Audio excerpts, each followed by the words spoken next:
प्रभु पूछो तो आप दर्शन करिए, एकदम सीधा प्रश्न है। क्या प्रश्न है? कि राम कवन प्रभु पूछो तो श्री भरद्वाज जी ने प्रश्न किया याज्ञवल्क्य मुनि से कि हे मुनिवर, ये राम जी कौन है? और इसी प्रश्न के उत्तर में श्री याज्ञवल्क्य मुनि जब बोलना प्रारंभ किए, आपने कल की कथा श्रवण की, एक बार भी याज्ञवल्क्य मुनि ने इस बात का उल्लेख नहीं किया कि राम जी कौन है। क्या बताया? शंकर जी और पार्वती जी के विवाह की कथा सुना डाली। और आपको बताऊं, जितनी निष्ठा से याज्ञवल्क्य मुनि कथा सुना रहे हैं, उतनी ही श्रद्धा से भरद्वाज जी सामने बैठ के सुन रहे हैं। हमको यहां बुलाया गया है राम कथा गाने के लिए। कदाचित यदि हम यहां श्रीमद् भागवत की कथा गाने लगे, ऐसे हमको भागवत जी का ज्ञान है नहीं, लेकिन मान लीजिए हम गाने लगे, तो आप लोग 1 से 1.5 घंटे से अधिक बर्दाश्त नहीं कर पाएंगे। तुरंत कहेंगे महाराज आप विषयांतर हो गए हैं, बुलाया गया है राम कथा के लिए, आप भागवत बांच रहे हैं। रोकेंगे कि नहीं रोकेंगे? बोलिए। हाँ, बोल रहे हैं रोक देंगे। हाँ, देखिए बोले रोक देंगे, लेकिन यहां दर्शन करिए, पूछा गया राम जी के विषय में, बताया जा रहा है शिव जी की कथा, लेकिन भरद्वाज जी ने रोका टोका नहीं, उतने ही प्रेम से सुनते रहे। और हम आपको बताएं, उनका प्रेम कथा पर और बढ़ गया। क्यों?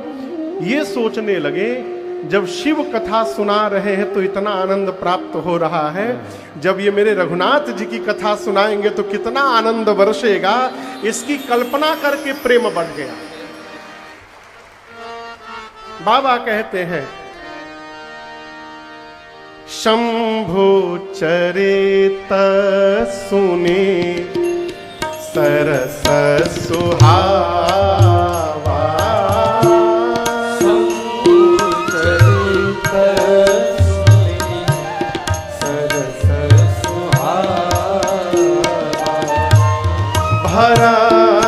भरद्वाज मुनि अति सुख पावा, भरद्वाज मुनि अति सुख पावा, बहुलालसा कथा पर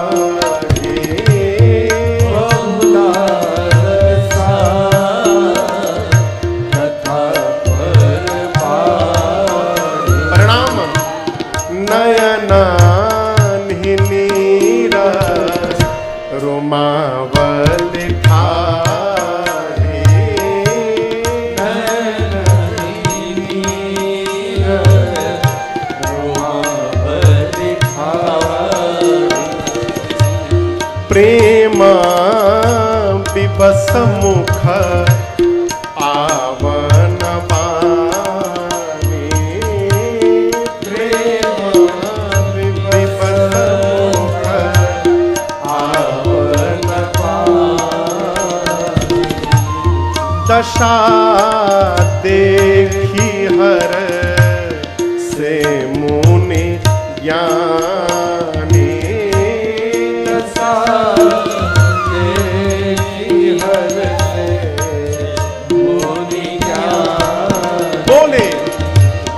अहो धन्यता जन्म मुनि सा, अहो धन्यता जन्म मुनि सा, तुम्हें सम प्रिय गौरी सा,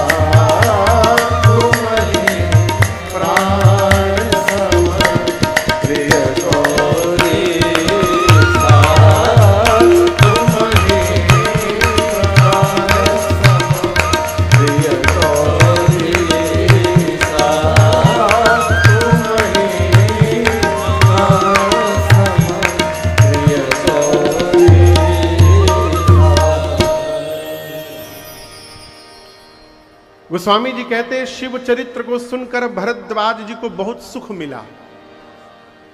और यहां एक निवेदन करूं, आप हजारों की संख्या में इस पंडाल में बैठे हैं, कौन कथा सुन रहा है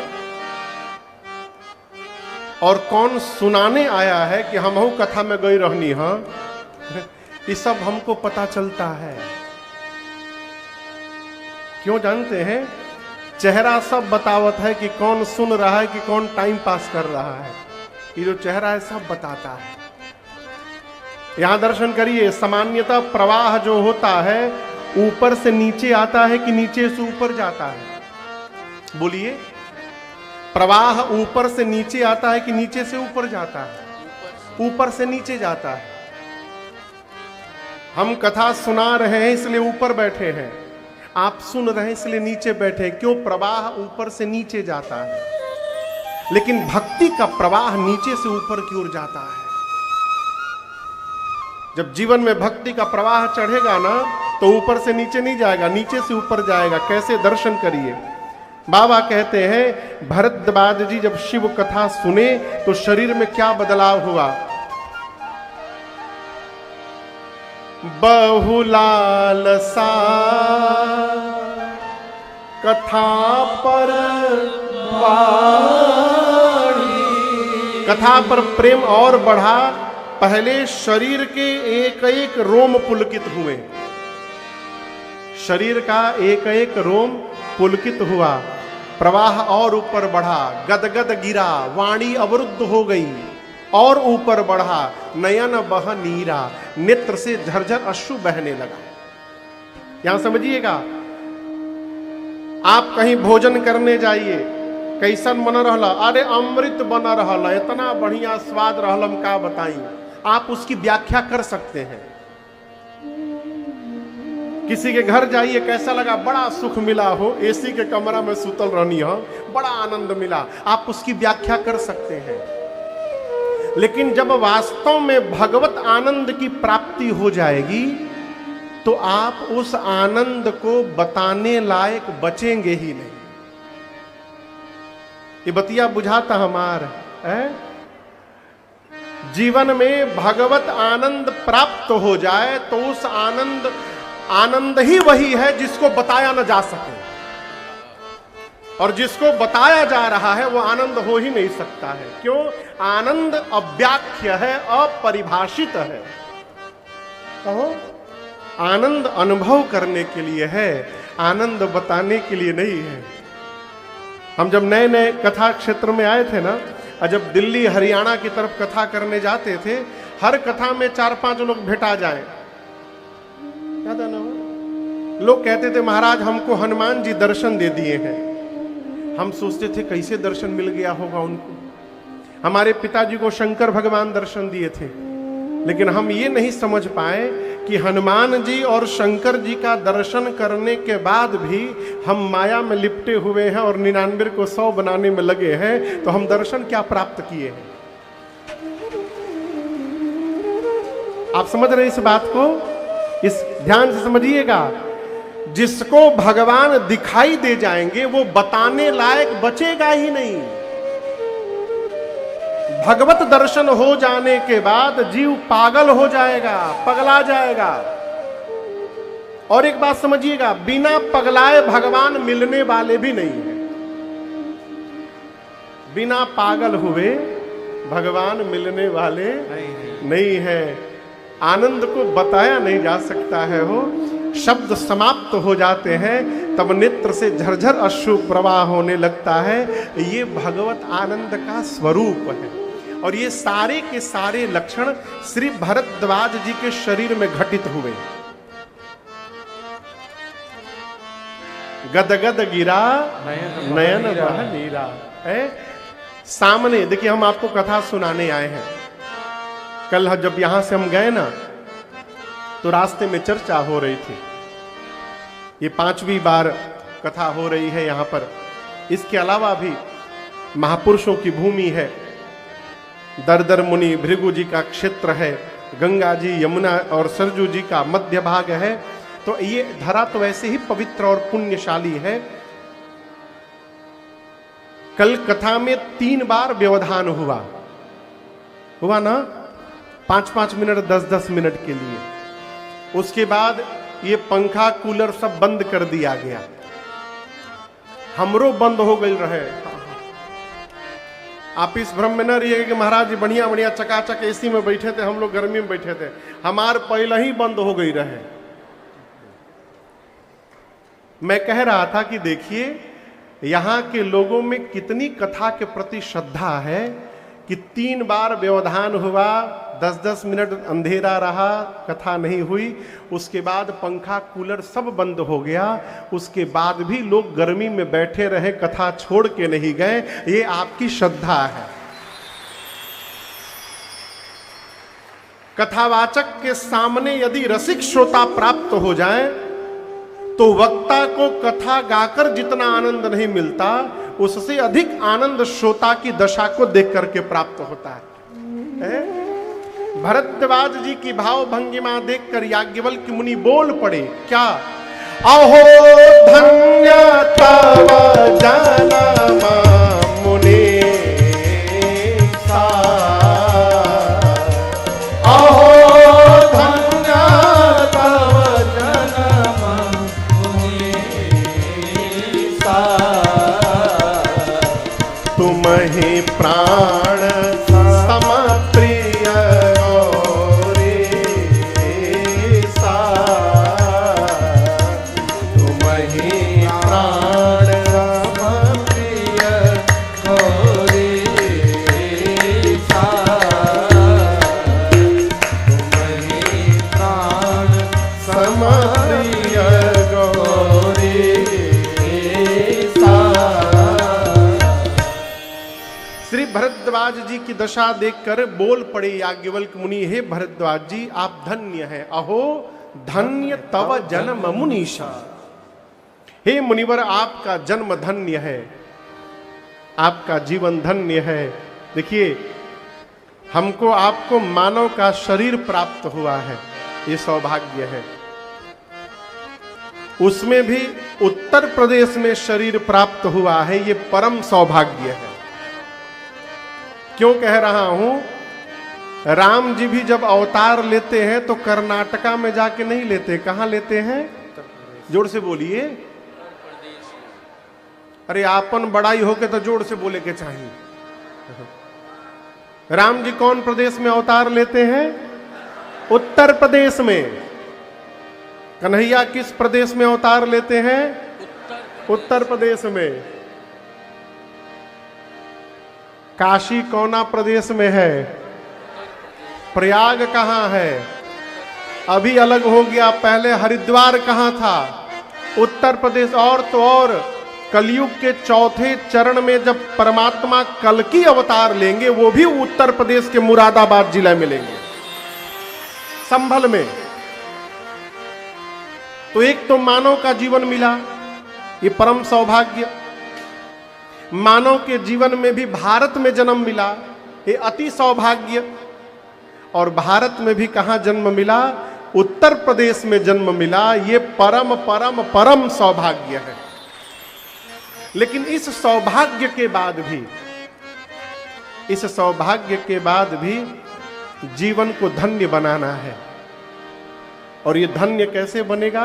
बाबा कहते हैं, ते धन्य तुलसीदास आस बिहाई जे हरि रंग गए। जो जगत के समस्त आशाओं का त्याग करके भगवान के भरोसे हो जाए वो जीव धन्य है।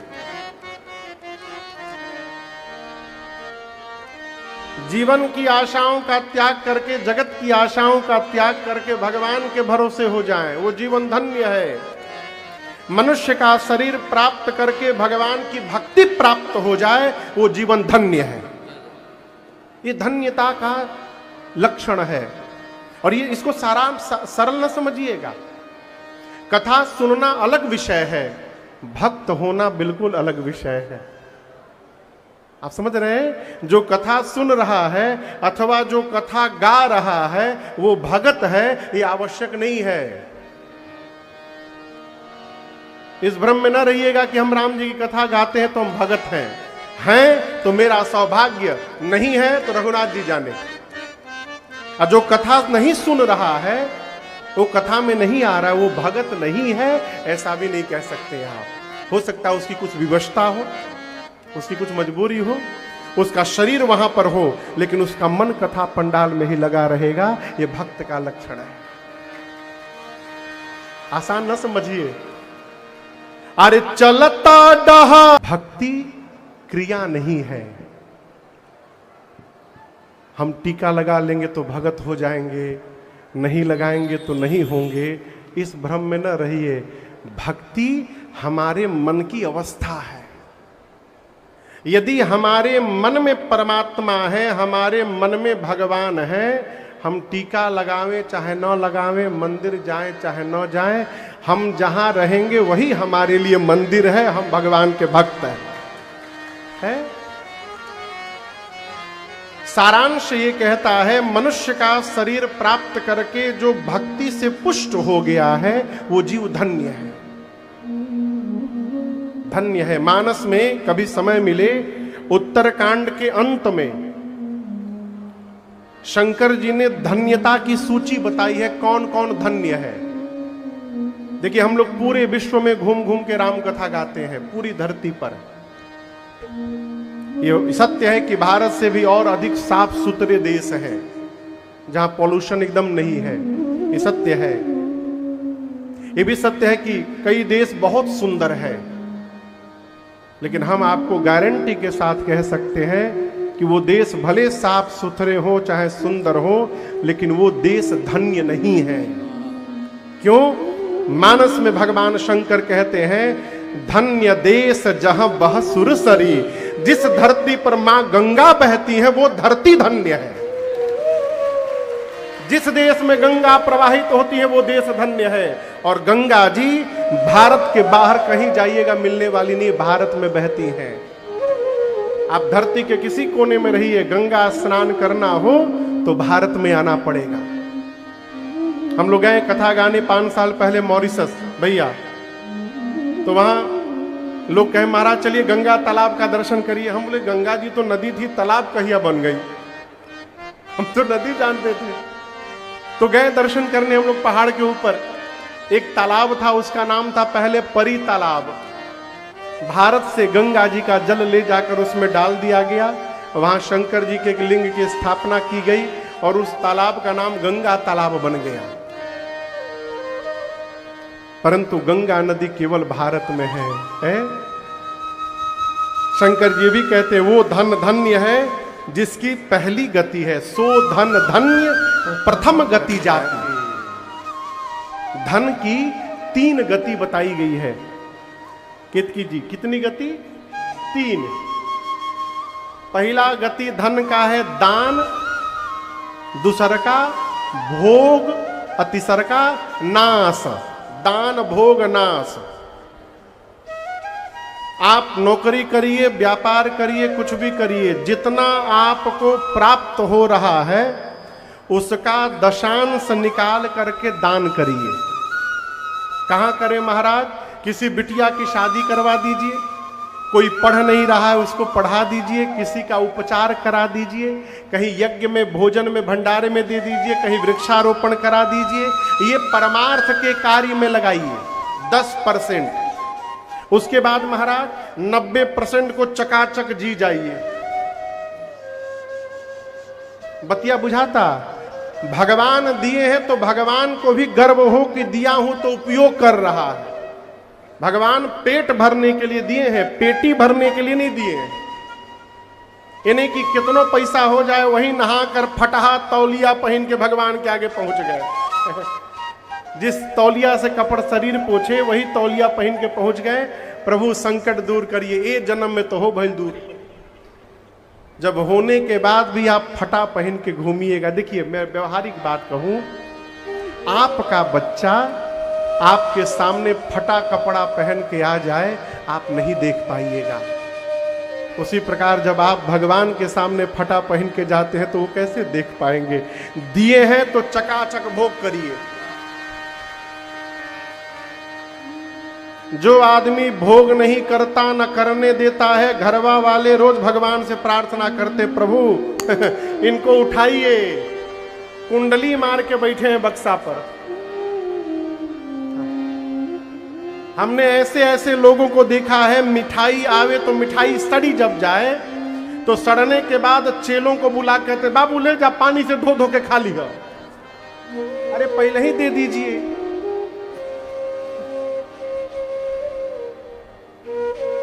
दान करिए, दूसरा भोग करिए, और यदि आपने दोनों नहीं किया तो तीसरा आपको नहीं करना है। जिसके लिए छोड़ के जाइएगा, नाश करने के लिए पर्याप्त बैठे हैं, वो नाश कर देंगे। भरद्वाज जी को याज्ञवल्क्य मुनि ने कहा, मुनिवर आप धन्य हैं। अहो धन्य तव जन्म मुनि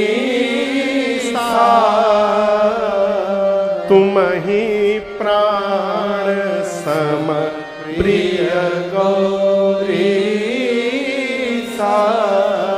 भरद्वाज जी, आपने मुझसे राम जी के विषय में प्रश्न किया, मैंने आपको शिव कथा सुनाई, लेकिन आपको बताऊं, मैं अनजाने में नहीं सुनाया। सूत्र कहता है, जीवन में जिसको राम जी की भक्ति प्राप्त करनी है उसको पहले शंकर जी का भगत होना पड़ेगा। आप समझ रहे हैं? बिना शिव शरणागति किए राम जी की भक्ति प्राप्त होने वाली नहीं है। ये तो याज्ञवल्क्य मुनि कह रहे हैं। आगे जब बढ़िएगा तो राम जी जब राजा बन गए उत्तरकांड में, तो राजा बनने के बाद जैसे आप लोग बैठे हैं ना, उसी प्रकार अयोध्या की प्रजा बैठी थी, और राम जी खड़े होकर प्रजा के सामने हाथ जोड़कर बोले। पहली बार वहां पर राम जी ने इस बात की घोषणा की कि मैं भगवान हूं। पहली बार। अब तक राम जी बताए नहीं थे कि मैं भगवान हूं। पहली बार राम जी ने कहा अपनी प्रजा से, और एक गुप्त मत सब ही कहूं कर जो। हाथ जोड़कर सबसे मैं गुप्त मत कह रहा हूं। क्या? शंकर भजन बिना नर भगति न पावै मोह। राम जी बोले, बिना शंकर जी का भजन किए मेरी भक्ति मिलने वाली नहीं है। याज्ञवल्क्य मुनि बोले, मैं शिव चरित्र सुना करके ये देखना चाहता था कि आप राम जी की भक्ति प्राप्त करने के अधिकारी हैं कि नहीं हैं। इसलिए प्रथम ही मैं कही शिव चरित बूझा मरम। शिव चरित्र सुनाकर मैंने आपके मर्म को जाना। क्या जाना? सुचि सेवक तुम राम के रहित समस्त विकार। आप श्री राम जी के पवित्र भक्त हैं।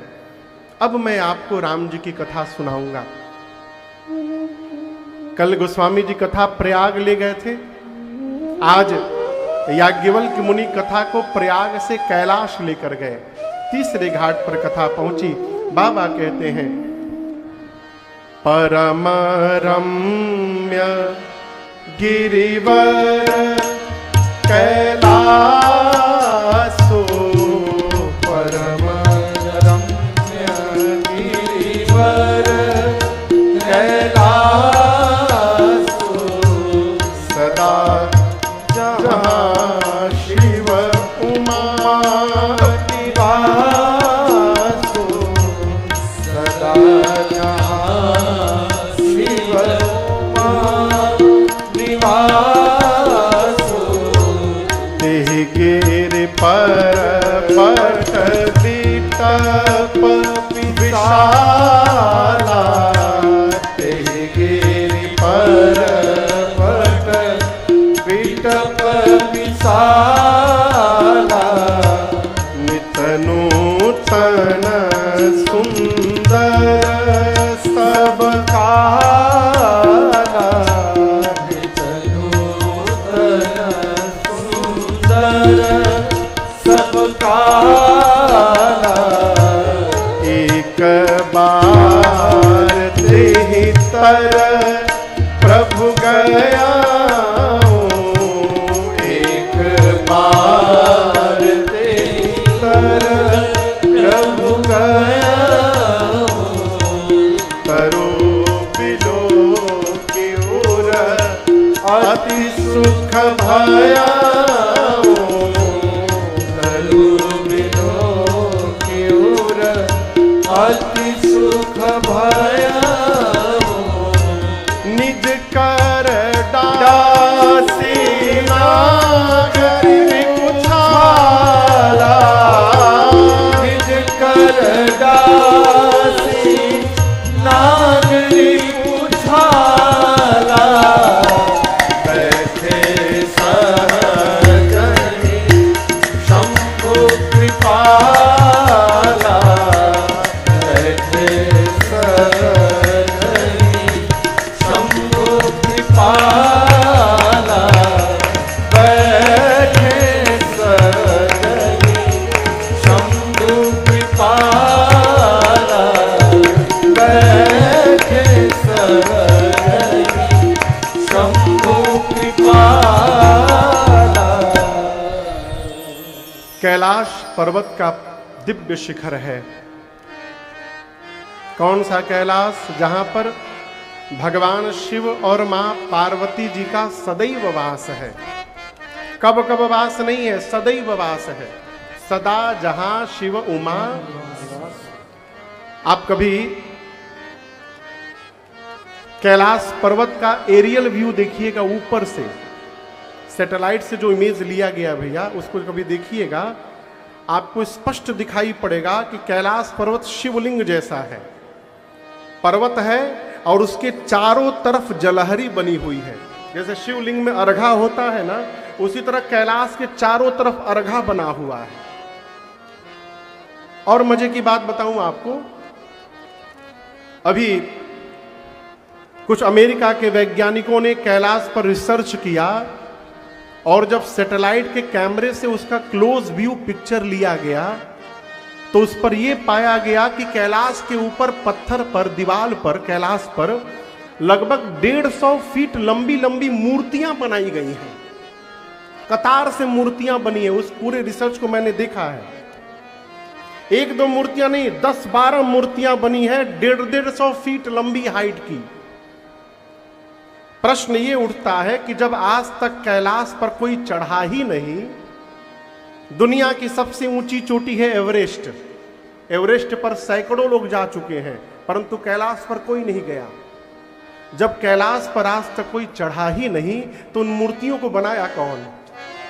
ये तथ्य प्रमाणित करता है कि कैलाश पर आज भी सदैव भगवान शंकर और मां पार्वती का वास है। सदा जहां शिव उमा निवास। गोस्वामी जी कहते हैं उस कैलाश पर एक विशाल बट वृक्ष है। बट यानी बरगद। शंकर भगवान को जब भजन करना होता था ना, तो इसी बरगद के नीचे आके बैठते हैं। जब समाधि में जाना हो, ध्यान करना हो, यहीं बैठते हैं, जहां ता नहीं करते। उसी प्रकार आपसे भी निवेदन है, अपने जीवन के व्यवहार के लिए स्थान को सुनिश्चित करिए। घर के भीतर में कहाँ भोजन करना है वो भी जगह निश्चित होना चाहिए। कहाँ बैठकर परिवार की चर्चा करनी है, कहाँ बैठकर व्यापारिक चर्चा करनी है, और तो और कहाँ बैठ के झगड़ा करना है वो भी निश्चित करिए। पहले के राजा लोग बेवकूफ नहीं थे, लड़ने के लिए घर बनाते थे। उसका नाम होता था कोप भवन। जिसको लड़ना होता था उसी घर में जाके लड़ता था। हमारे एक एक व्यवहार से हमारे वातावरण का निर्माण होता है। शंकर भगवान उस बरगद के वृक्ष के नीचे गए, अपने हाथ से बागंबर बिछाएं, अब बिछाकर बाबा बैठ गए परम शांत। गोस्वामी तुलसीदास जी को लिखना पड़ा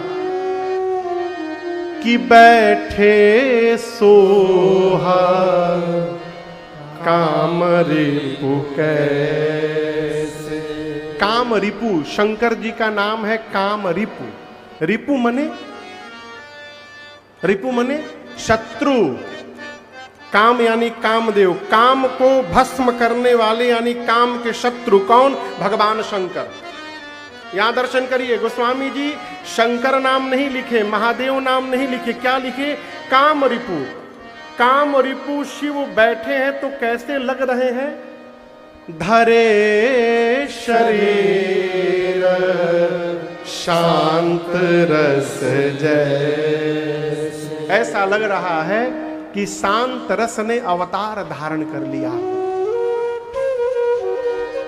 कभी अपने बारे में सोचिएगा, क्या हम 24 घंटे में 10 मिनट कभी शांत बैठते हैं?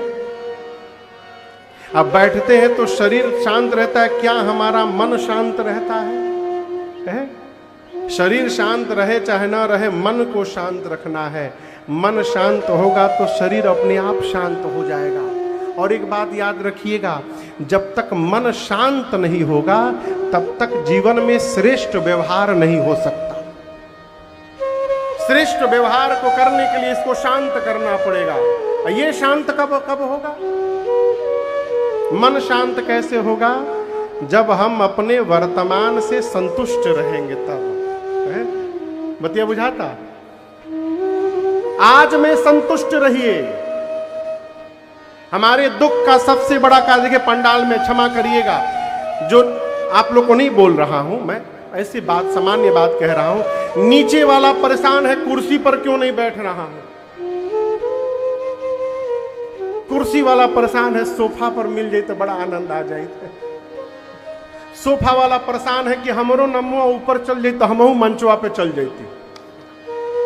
आप समझिए, जो जहां है आगे की सोच के परेशान है, और ये सोचने के कारण क्या हो रहा है, वो जहां है उसका आनंद ले नहीं पा रहा है, और जहां पहुंच नहीं सकता है उसकी कल्पना करके रो रहा है।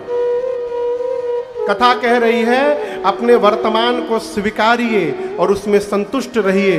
इसका अर्थ ये नहीं कि प्रयास मत करिए, आज जो प्राप्त है आज के लिए वही पर्याप्त है, इसको मान करके आगे बढ़ते रहिए।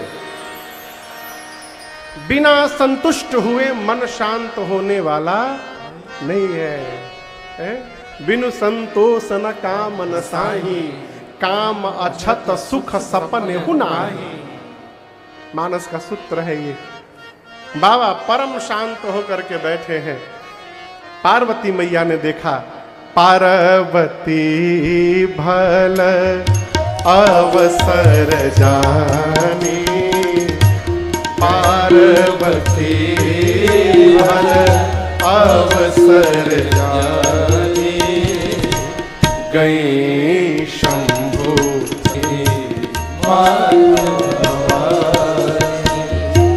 जानी प्रिया आदर अति कीन्हा, जानी प्रिया आदर अति कीन्हा, पाम भाग आसन हर दीन्हा, पाम भाग आसन हर दीन्हा, बैठी शिव समीप हर साए, बैठी शिव समीप हर साए, और पूरब जन कथा चित आई, पूरब जन कथा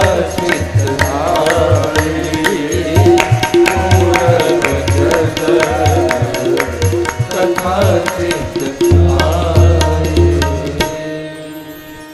मां भवानी ने जैसे भगवान शिव को परम शांत स्वरूप में बट वृक्ष के नीचे बैठे हुए देखा, मां दौड़कर बाबा के पास गई।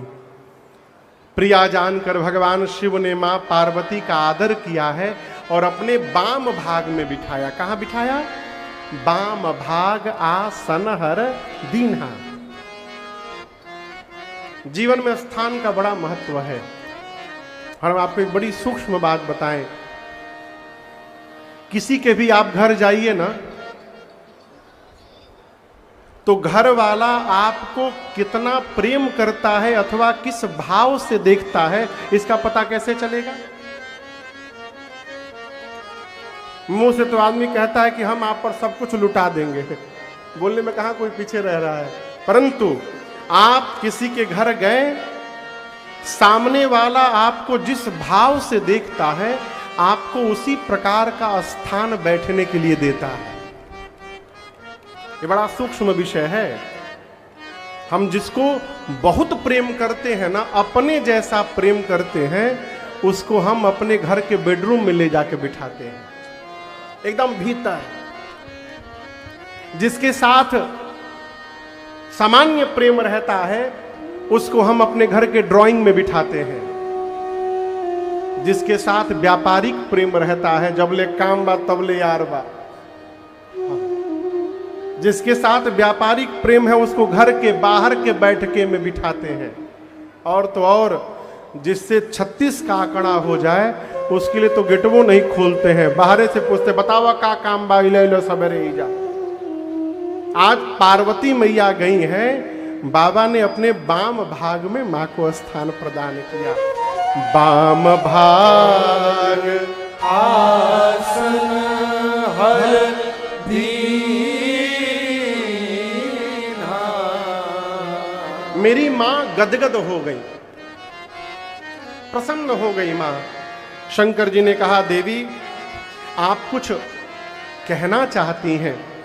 पार्वती जी ने कहा, मां प्रभु इस जन्म से नहीं, मैं पिछले जन्म से कहना चाहती थी।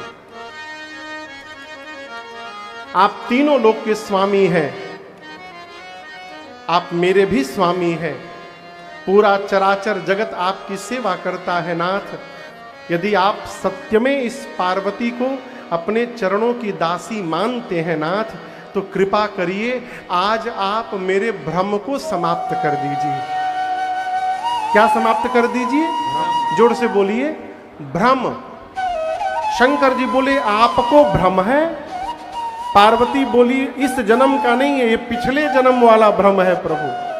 सती के रूप में जो भ्रम उत्पन्न हुआ, वो भ्रम अब तक समाप्त नहीं हो पाया है।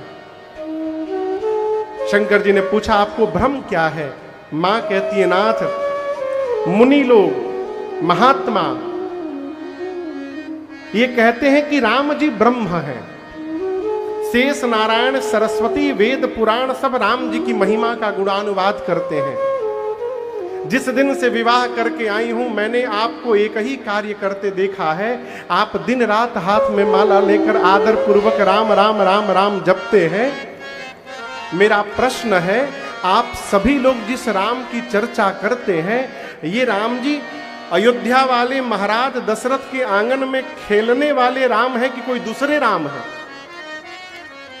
शंकर जी बोले ऐसा भाव क्यों मन में जगा आपके? पार्वती जी बोली, नाथ जहां तक मुझे पता है, ब्रह्म का अवतार नहीं होता है। ब्रह्म का क्या नहीं होता है? ब्रह्म कभी जन्म नहीं लेता, ब्रह्म अजन्मा होता है। ब्रह्म का कोई रूप नहीं होता, ब्रह्म का कोई नाम नहीं होता, वो निराकार होता है, निर्गुण होता है। यदि राम जी ब्रह्म है, तो ब्रह्म एक राजा का बेटा कैसे बन गया? और यदि राम जी राजपुत्र हैं, तो एक जन्म लेने वाले राजकुमार को आप लोग ब्रह्म क्यों बोल रहे हैं? पिछले जन्म में उनकी लीला देख करके और इस जन्म में उनकी महिमा सुन करके आपके पार्वती के मन में भ्रम हो गया है नाथ। मैं सत्य में राम जी की कथा सुनना चाहती हूं। आज आपसे विवाद नहीं, आज आपसे संवाद करने के लिए बैठी हूं। और पार्वती जी ने भगवान शिव से प्रश्न पूछा। क्या पूछा? पूछे मैया। कौन मैया? हाँ, पार्वती मैया।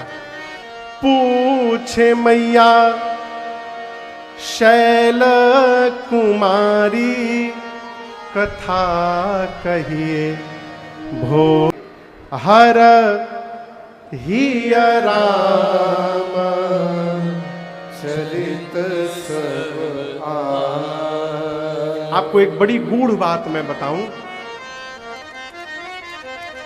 हमारे पूज्य महाराज श्री हमसे कहा करते हैं कि बाबू तुम कहीं जाते हो ना तो तुम बाद में जाते हो, तुम जो होते हो वो पहले पहुंच जाता है वहां पर। समझे इस बात को? हमारे जाने के पहले हमारा चरित्र पहुंच जाता है वहां पर। जैसे किसी के आने की सूचना मिल जाए आपको कि अमुक व्यक्ति कल आपके घर में आएगा, वो अभी दिल्ली में है, आएगा कब?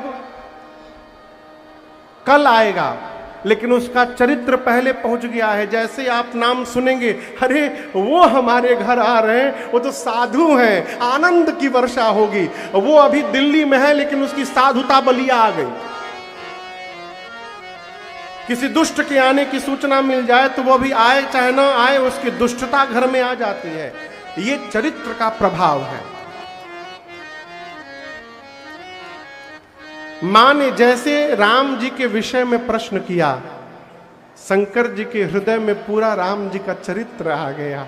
बाबा कहते हैं हर हिय राम चरित सब आए। और जैसे हृदय में राम चरित्र अवतरित हुआ शंकर जी के, प्रेम पुलक लोचन जल छाए। शंकर जी के एक एक रोम पुलकित हो गए और नेत्र से अश्रुपात होने लगा। और एक बात कहूं, किसी का नाम सुनने से दो बातें याद आती हैं। कितनी बातें? पहला उसका चरित्र, दूसरा उसका रूप। आप जैसे नाम सुनिएगा उसका चेहरा आंखों के सामने आ जाएगा। शंकर जी के हृदय में राम जी का चरित्र आया और उसी के साथ हृदय में शंकर जी को राम जी का दर्शन प्राप्त हो गया। श्री रघुनाथ रूप उर आवा। और जैसे हृदय में रघुनाथ जी दिखाई पड़े, बाबा चले गए कहां? ध्यान में। कहां चले गए हो? मगन ध्यान रस दंड जुग पुनि मन बाहिर की, रघुपति चरित महेश तब हर्षित बरन ले। दो दंड, एक दंड में 24 मिनट होते हैं, तो दो दंड में कितने हो गए?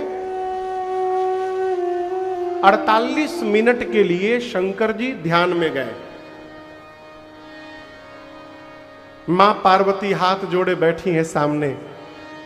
48 मिनट बाद ध्यान से बाबा बाहर आए और पार्वती जी से बोले, देवी कल्पना करिए आप किसी कक्ष में सोई हैं, बिस्तर पर, अंधेरा है कमरे में, आपने बिस्तर से पांव नीचे रखा और नीचे एक मोटी रस्सी के ऊपर आपका पांव चला गया, क्या लगेगा?